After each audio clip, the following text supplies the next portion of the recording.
Oke, teman-teman tahu nggak perbedaan tumbuh dan kembang? Menurut teman-teman sama atau beda nih? Beda. Beda, Ibu. Apa tuh bedanya? Ayo, Reshen.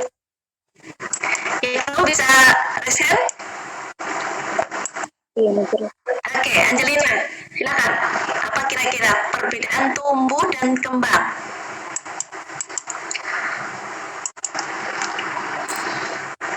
Halo? Saya atas nama Angelina Putri Tondo, perbedaan tumbuh kembang itu, kalau tumbuh itu dilihat dari pertumbuhan, dilihat dari berat badan bayi, terus tinggi badan, dilihat dari fisik, Ibu. Kemudian kembang dan perkembangan itu dilihat dari kognitifnya, Ibu, dari pengetahuannya, terus perkembangan otaknya, begitu, Bu. Oke, ada lagi yang punya tempat lain? Saya Ibu Sindia Dewi. Silakan, Dewi. Bertumbuh itu berarti kayak bertambahnya ukuran dan jumlah sel. Dapat diukur dengan satuan panjang sama berat. Ya, Kalau kembang itu bertambahnya kemampuan struktur sama fungsi tubuh. Diukurnya dan fungsi tubuh. Jadi kayak diukurnya dengan tadi kayaknya mau ditambahin lebih. Ya, teman-teman bisa lihat share screen saya? Masih loading, Ibu. Oke, Masih loading, Bu. ya, ditunggu.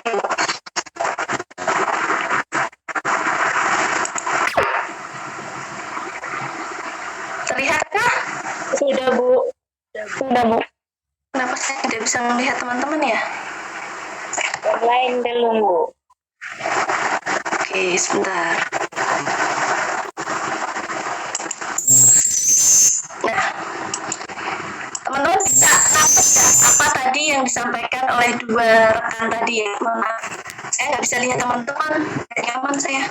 Saya nggak usah ini aja. Saya tidak perbesar saja. Cukup bisa terbaca kan seperti ini? Belum muncul, Bu. Oh, belum muncul. Bisa, Bu. Ya, sudah. Oke, ya. Dari ini aja. Ya, teman-teman bisa nangkep nggak apa yang disampaikan oleh dua rekan teman-teman tadi? Sebenarnya ada kesamaan. Ya, ada kesamaan. Hanya narasinya saja yang berbeda, tapi sejatinya sama. Ya, sejatinya sama. Apa yang sudah disampaikan rekan teman-teman tadi. Yuk, kita akan lihat masing-masing itu. Sampai kepada bagaimana kita nanti melakukan pemantauan tumbuh dan kembang dari neonatus bayi maupun balita, kita lihat dulu apa sih definisinya gitu. Oh saya, oke. Iya. Nah, masih loading mungkin ya. Ini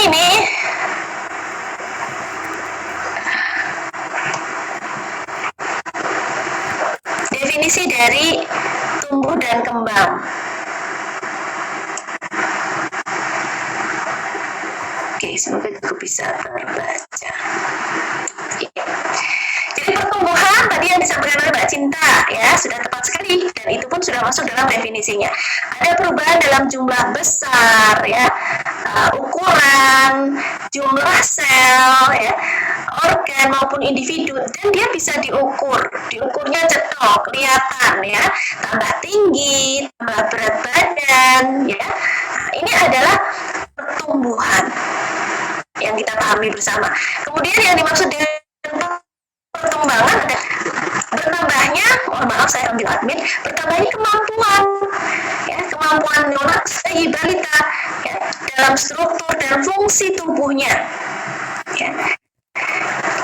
Dia biasanya atau umumnya ini bisa diramalkan, bisa karena polanya teratur, yang normal loh ya, dalam kondisi normal maka polanya akan teratur, maka ini bisa diperkirakan, ya, bisa diperkirakan, oh dia nanti akan bisa memegang pensil dengan cukup bagus, dengan benar di saat usia berapa. Nah, ini termasuk perkembangan, ya, sebagai hasil proses pematangan, ya, pematangan dari kalau di pertumbuhan itu bertambah besar dan bertambah jumlah, ukuran maupun jumlah, ya,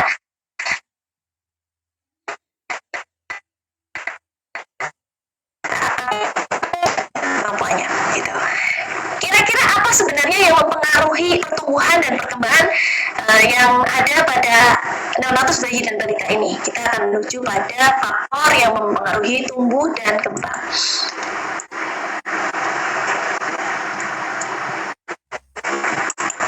Ya, faktor yang pertama adalah faktor bawaan. Ini faktor genetik. Genetik itu berarti bawaan, ya.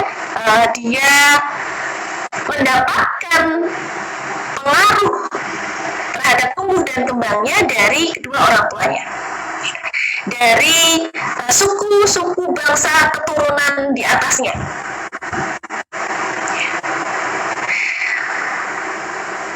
Ini bisa dilihat secara jelas kalau kita melihat teman-teman dari suku yang berbeda. Orang dari bangsa Arab, kemudian kita lihat dari bangsa Asia, maka beda. Tinggi badan, ya, besar badan, ya, mungkin bagaimana rambutnya, kulitnya, ya. Ini memberikan pengaruh faktor genetik.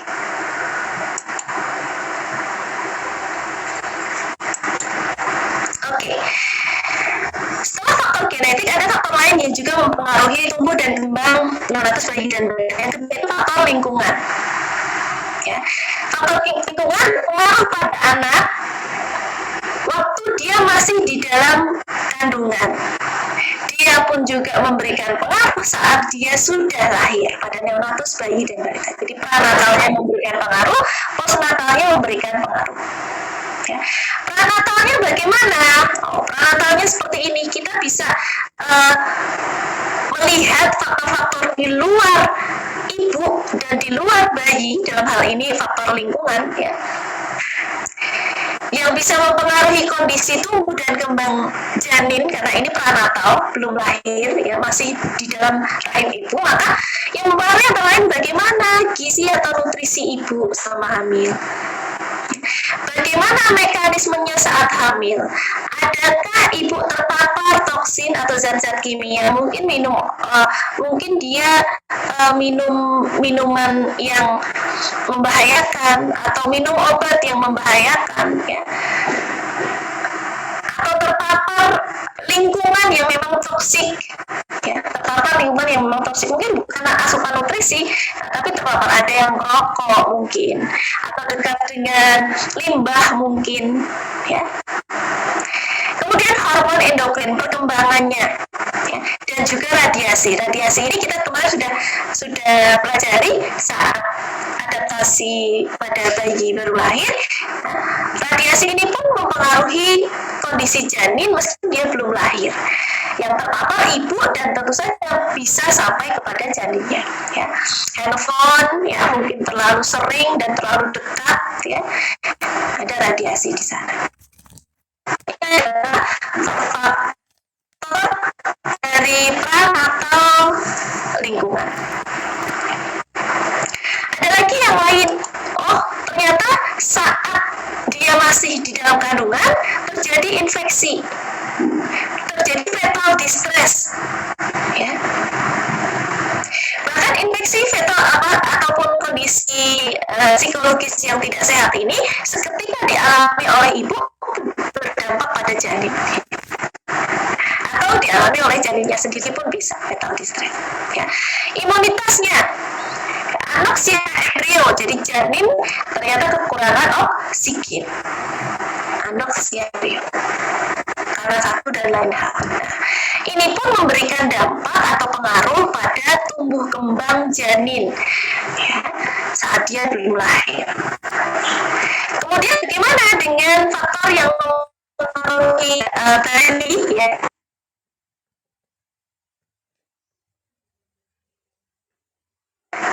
Ini mempengaruhi bayi setelah lahir, faktor lingkungannya. Ini adalah faktor lingkungan yang mempengaruhi bayi. Bayi berarti dia sudah lahir. Ada lingkungan biologis. Ada nanti kita lihat terkait gizinya, terkait bagaimana kondisi kesehatannya, adakah penyakit yang dialami oleh si bayi. Ya. Dalam kondisi lingkungan ini, ya, meskipun di sini juga dituliskan terkait yang mirip dengan genetik, ras ya, ras, suku bangsa, ini kan terkait genetik, tetapi dia pun memberikan dampak yang signifikan kepada bayi, bukan hanya pada janin. Gitu.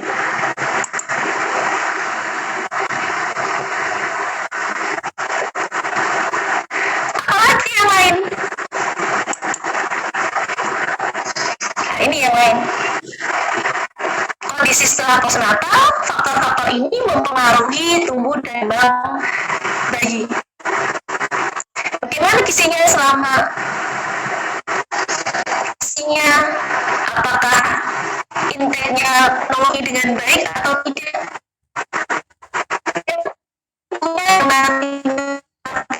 Pada bayinya masih menyusui.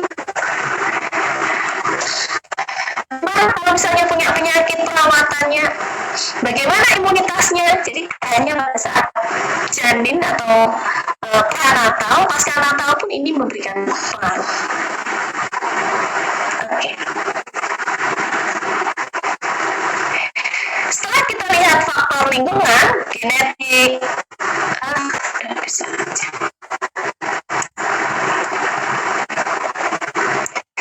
Akan melihat terkait faktor fisik. Ya, jadi ada faktor genetik, faktor lingkungan, faktor fisik. Ya, ini faktor fisik.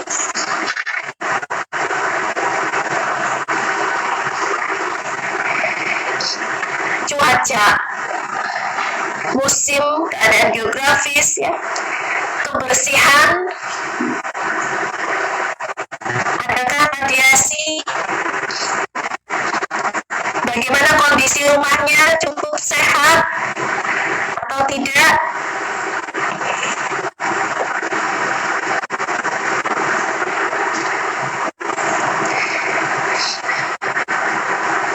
Kemudian faktor psikososial.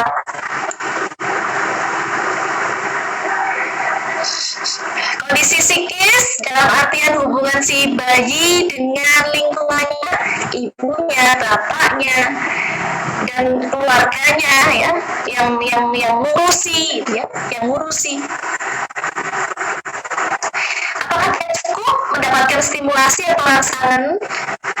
Apakah ada support motivasi, support yang membangun, yang positif untuk dia bisa bertumbuh dan berkembang? Kemudian adakah reward dan punishment yang sekiranya berlaku pada lingkungan asuhan? Tidak, ya. Ini tentu akan berdampak juga pada pertumbuhan dan perkembangannya. Jangan kemudian dipikir ini kan psikis, Bu. Apakah kemudian dia akan dapat pada kondisi pertumbuhannya? Kalau intake makan itu kan jelas nanti akan berdampak atau memiliki pengaruh pada pertumbuhannya. Bagaimana dengan kondisi stimulasi rangsangan belajar kondisi positif, adanya emosi yang bagus di lingkungan pengasuhannya, apakah ini nanti akan berdampak pada pertumbuhan? Kalau perkembangan, iya. Ya. Apakah berdampak pada pertumbuhan? Oh iya, ternyata bisa juga. Teman-teman. Jadi di saat anak, ya, harus bayi balita ini tadi, kemudian tidak cukup untuk mendapatkan kasih sayang atau ada reward dan punishment yang tidak wajar di sana, akhirnya rentan terhadap kondisi stres, ya. Nanti akan berdampak pada input makannya, yang nanti bisa berefek pada pertumbuhan, tidak hanya pada perkembangannya. Oke. Bagaimana kondisi kelompok sebayanya? Sebaya itu yang seumuran. Jadi anak-anak di sekitarnya bagaimana? Kalau anak-anak di sekitarnya itu suka makan makanan yang tidak sehat, ya, suka bermain yang tidak sehat, maka ini pun akan berdampak pada diri dia, pada diri si anak. Seberapa frekuensi seringnya dia berinteraksi dengan kelompok sebaya. Stres, sekolah, cinta dan kasih sayang, kualitas interaksi antara si anak ini tadi dengan orang tua. Ternyata banyak sekali ya faktor yang mempengaruhi pertumbuhan dan perkembangan.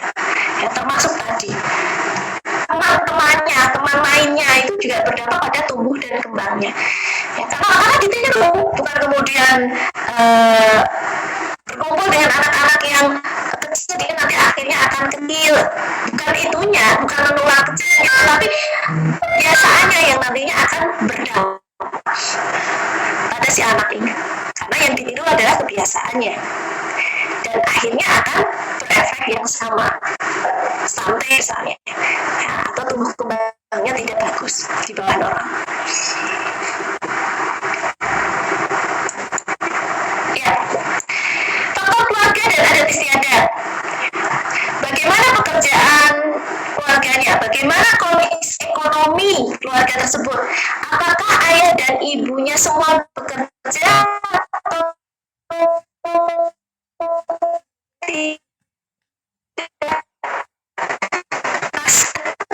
apa yang dianut oleh yang mengasuh? Kebiasaan yang dianut oleh yang mengasuh.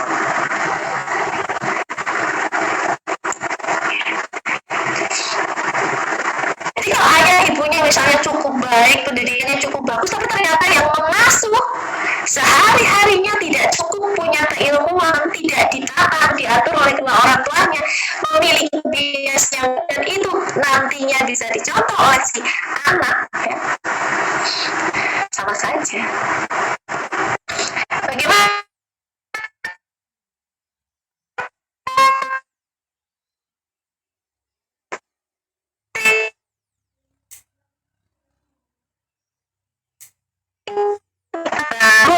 Keilmuan yang baik, maka dia berharap kondisi anaknya tidak seperti mereka, ya mungkin pendek gitu ya ayah ibunya, ya. Jadi dia pendek tidak serta-merta karena genetik, bisa juga karena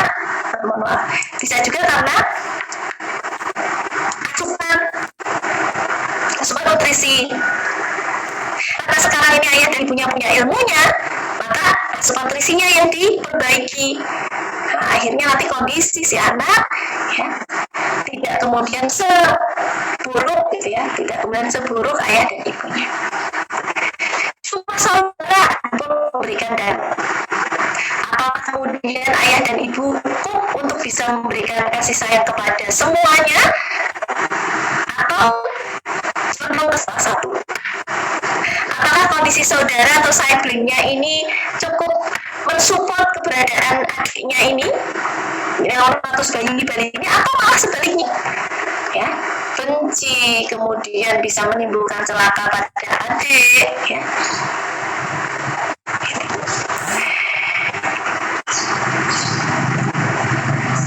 Oke, tinggal 2 menit. Jam berapa ini?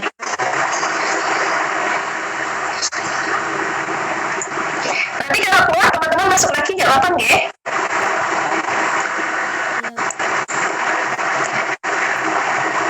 Semoga bisa selesai. Saya harusnya selesai pukul 10.40-an ya. Oke. Bagaimana stabilitas rumah tangganya? Hubungan antara ayah dan ibunya, hubungan antar saudara-saudaranya, kakak-kakaknya, hubungan antara ibu dan anaknya yang lain, hubungan antara ayah dan anaknya yang lain. Ini terkait stabilitas. Kekuatan keutuhan rumah tangga. Iya. Bagaimana kepribadian ayah ibu? Bagaimana kondisi psikis ayah dan ibunya? Apakah ayah dan ibu ini cukup matang untuk nantinya memang siap menjadi atau berperan menjadi ayah dan ibu yang sebenarnya atau tidak? Ya. Biasanya ini berlaku pada mereka yang baru memiliki satu anak. Ya. Bisa jadi satu anak ini hadir awalnya tidak dikenali, pengen nanti dulu, tapi karena sudah menikah akhirnya hamil. Mungkin ibunya masuk sekolah, masuk kuliah. Ya.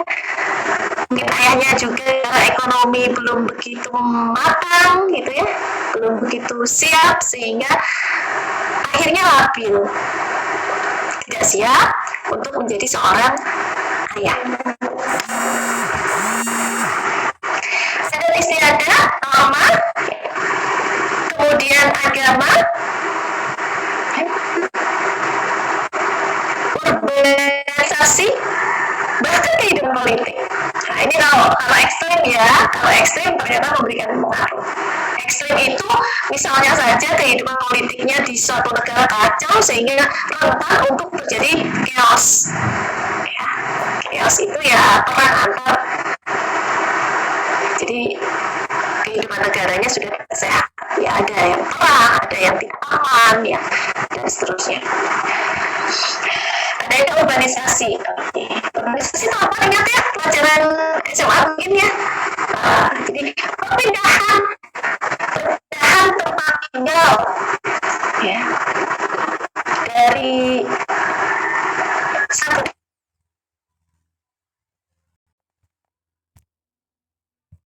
sudah psikososial, hubungan dan adat suami istri. Nah ini ya, kita tadi sampai di sini. Jadi ternyata yang berefek kepada yang mempengaruhi pada tumbuh dan kembang bayi, balita, ya neonatus, ya tidak hanya kondisi kedua orang tuanya atau di lingkungannya, ya. Kalau kita bicara kehidupan politik itu bicaranya negara kan gitu. Tentu saja kehidupan politik yang ternyata bisa menyebabkan chaos. Ketidakstabilan politik akhirnya bisa menyebabkan harga naik, misalnya harga makanan naik tajam yang nanti mau tidak mau akan berdampak kepada kondisi keluarga tersebut. Jadi kesulitan untuk membeli asupan makanan yang sehat, yang baik. Kehidupan politik memberikan pengaruh kepada tumbuh dan kembang bayi balita. Nah, sebelum kita sampai kepada nilai bagaimana kita mencari tahu tumbang bayi, tumbang anak ini, ya. Ada nggak bisanya?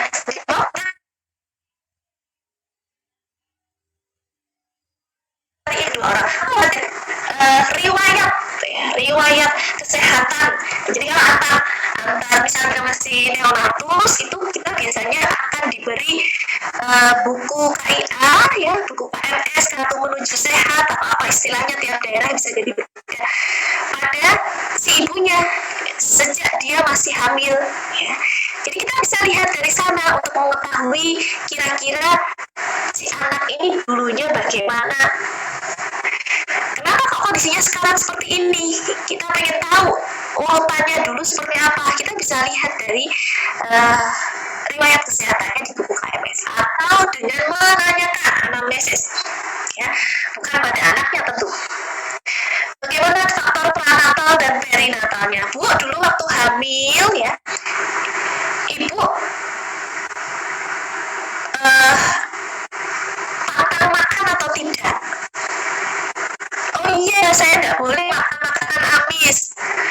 Saya nggak boleh makan telur, ikan. Jadi makanya ya cuma nasi, tahu, tempe, nasi, tahu, tempe. Bukan kemudian tahu dan tempe ini tidak bagus gitu ya. Tapi kalau makannya itu saja, maka ragam makan ini pun akan memberikan pengaruh pada kelengkapan gizi ibu maupun janinnya. Gitu. Ya. Kelengkapan. Jadi memang dalam satu makanan itu bagus, tapi pasti dia tidak akan lengkap gitu ya. Mungkin dia tinggi protein ya, tetapi lemaknya nggak ada. Padahal tetap saja kita butuh lemak. Karbohidratnya nggak ada.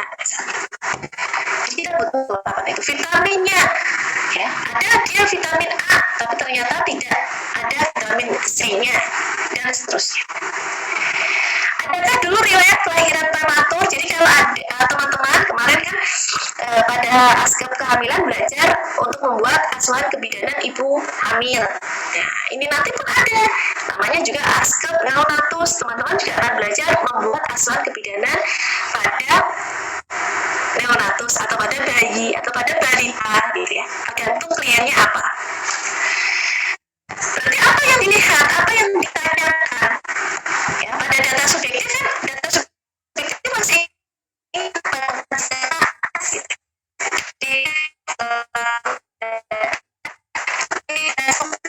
itu adalah apa nama masih ingat? Nama, jenis kelamin, tempat lahir. Iya, data subjektif diperoleh dari apa? Itu informasi yang tadi disebutkan itu diperoleh melalui bagaimana? Melalui dari anamnesis, betul, dari jawab wawancara anamnesis ya. Tapi tidak serta-merta itu saja, kita pun bisa dapatkan data subjektif dari riwayatnya, dari riwayat kesehatan, lesnya itu KMS dan seterusnya itu bisa kita pakai ya. Jadi ditanyakan kepada ibunya dulu waktu prenatal, ibu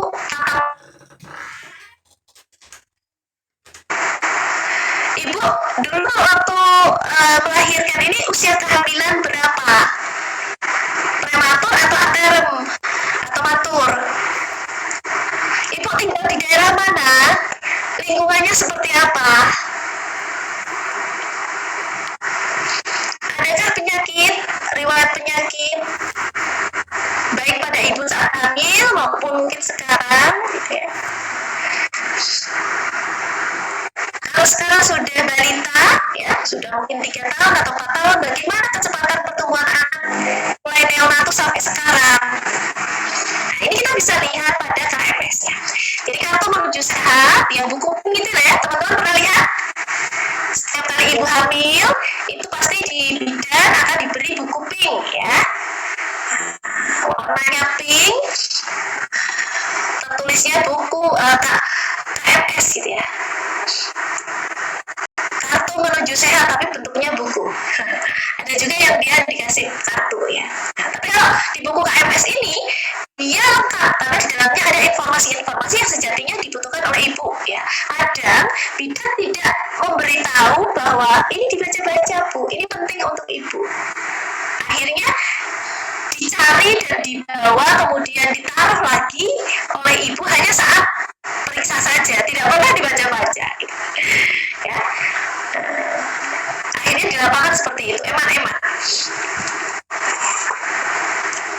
Pola perkembangan anak dalam keluarga ya, dilihat saja ibu bagaimana, bapak bagaimana, mungkin kalau ada kakak-kakaknya kita bisa lihat dan tanyakan.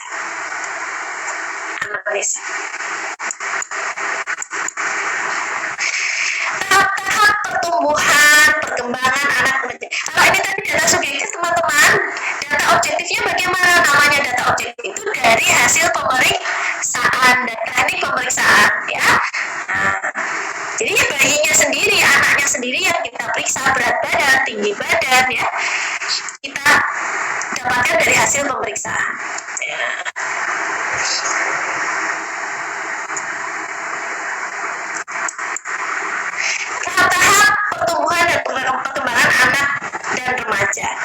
diawali dari masa pranatal ya. Saat dia masih menjadi embrio atau mudikah calon janin ini ya, dari konsepsi sampai sekitar 8 minggu, baru kemudian dia menjadi janin atau fetus ya, nantinya menjadi fetal ya, fetus, janin, kemudian nanti akan menjadi bayi ya, sampai lahir. Masa pranatal, masa embrio, dan masa janin. Selanjutnya,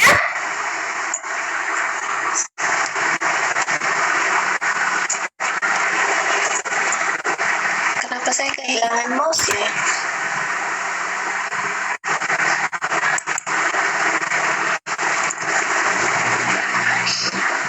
Rambu. Oke. Ini masa bayi. Setelah tadi masa pranata, lahir, kemudian menjadi masa bayi. Bedakan bayi dan neonatal ya Kak. Neonatal itu dia kurang dari 1 bulan selesai. Kalau bayi sampai 1 tahun, batasannya itu loh ya. Nah, biasanya ini tidak cukup dipahami oleh teman-teman. Pasca neonatal ya, lepas dari neonatal sampai 1 tahun. Jadi neonatal itu pasti bayi gitu. Tapi bayi belum tentu neonatal gitu. Belum tentu neonatus. Kemudian masa prasekolah sampai 6 tahun ya, dan masa sekolah.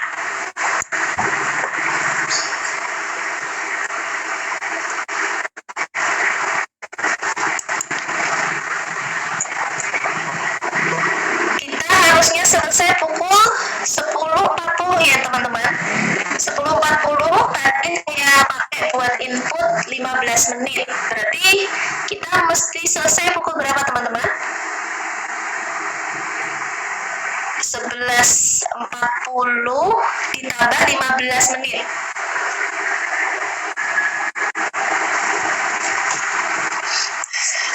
Ya. Kita selesai pukul 11 ya teman-teman ya. Ya, saya 11 ya. Ini kan update lagi tadi. Masuk kan taruhlah tambah 5 menit ya. Iya. Baik. Oke, 10.55 tapi saya bulatkan 11 ya Bapak ya. Oke. Nah, sekarang kita menuju pada masa bayi. Ya, mulai dari selesai sampai ke 1 tahun. Lahir sampai ke 1 tahun. Neonatus selesai sampai ke 1 tahun. Bagaimana tumbang bayi? Berat badan bayi ya, sampai dengan 1 tahun maka akan menjadi 3 kali dari berat lahir. Kurang lebih normalnya seperti ini. Dulu berapa? Oh, dulunya 3,5 kilo. Oh, dulunya berat sekali ya. Dulunya 2,5 kilo atau 2 kilo. Maka 1 tahun ke depan kurang lebih akan 3 kali dari berat lahir. Akan menjadi 6 kilo dan seterusnya. Tinggi badan naik sampai 50%. Ini coret-coret siapa ya? Yang pakai handphone mungkin biasanya coret-coret ini. Signifikannya memang pada area bertumbuh dan berkembang ya. Tapi dalam 1 tahun area perkembangan pun sudah mulai terlihat. Bagaimana dia mulai merangkak ya. Bagaimana dia nanti mulai berjalan. Masing-masing bisa berbeda. Oke. Adaptasi dingin sudah matang saat usia 6 bulan. Ya. 6 bulan pertama gigi akan mulai tumbuh. Usia 12 bulan dia sudah bisa menikmati waktu dengan ibu, dengan ayah, dan dengan kakak-kakaknya. Kalau tidak ada, sudah mulai mencari, gitu ya. 1 tahun sudah paham. Perkembangan bahasa pun sudah dimulai. Kalau pas awalnya nangis, tapi pada 1 tahun pertama itu sudah signifikan sekali ya. Oke, kamu sudah sedikit sekali. Tertawanya, kemudian ocehannya, ya.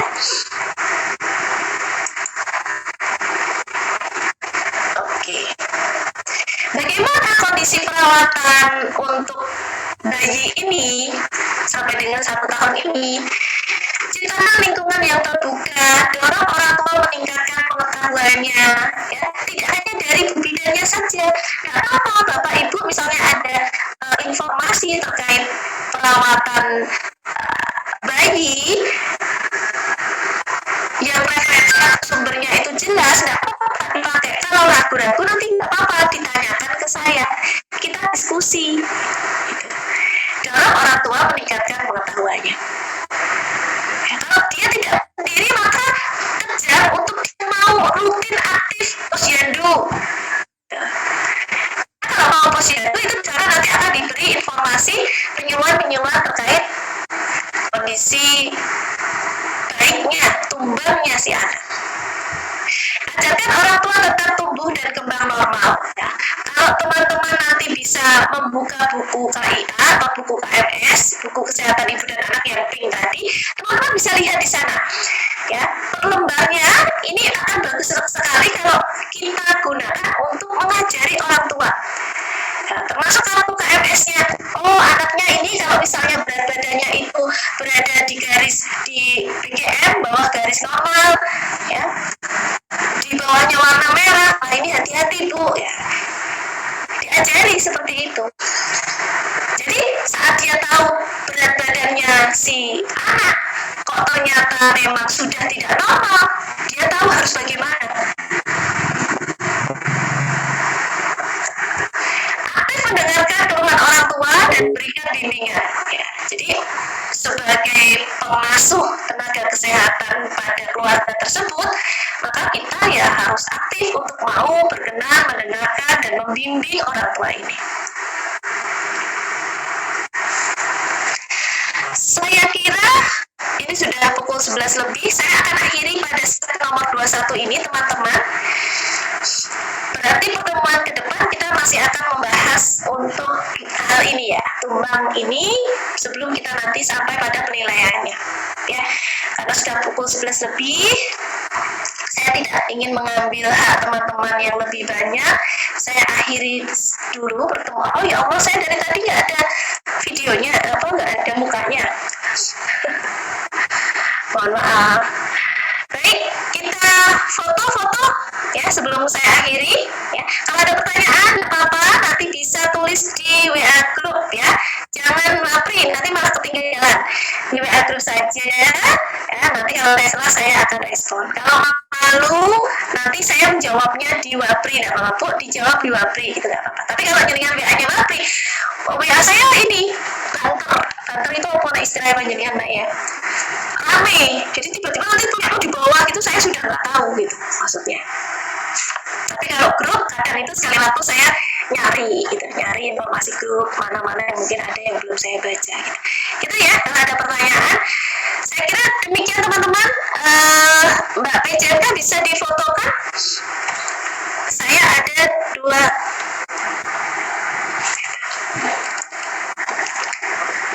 Sudahkah?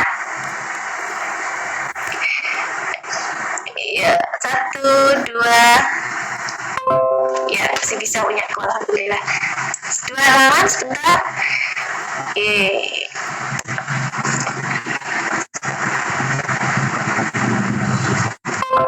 Ya, alhamdulillah bisa semua. Baik, terima kasih teman-teman.